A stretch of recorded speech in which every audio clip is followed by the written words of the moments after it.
Pupunta pala sila ni Mama dito mamaya. Bakit daw? Lagot ka, hindi ka daw tumupad sa usapan. Wala naman ako matandaan na may usapan kami ng mama mo. Ano ba yun? Sabi ni Mama, matagal na daw tayo nagsama, pero single pa rin daw tayo pareho.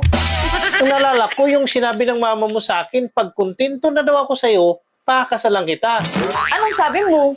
Ang sabi ko, opo. Oh, nangako ka naman pala eh. Oo, nangako ako. Pero sabi niya, pag kontento na ako sa'yo, pakakasalan kita. Pero hindi pa ako kontento sa'yo eh. Bakit? Ano bang hinahanap mo sa babae para makontento ka? Ang gusto ko sa babae, yung maingay. Ang taas naman ang standard mo. Paano kung mag-ingay kung hanggang bungad lang? Huwag mo naman ibuki. Pero ang gusto ko pa talaga sa babae, yung parang bubuyog. Bakit parang bubuyog ang gusto mo?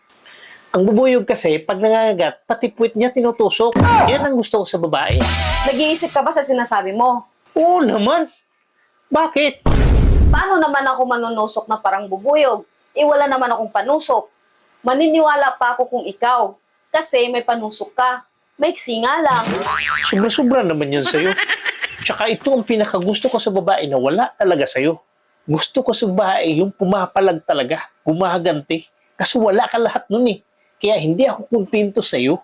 At hindi kita pakakasalan. Gusto mo pala pumapalag. Gumaganti. In short, palaban. Aba, oo, syempre.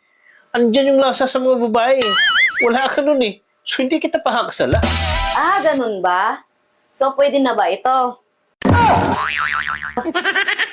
Next week, sabihin mo sa mga magulang mo, magpapakasal na tayo.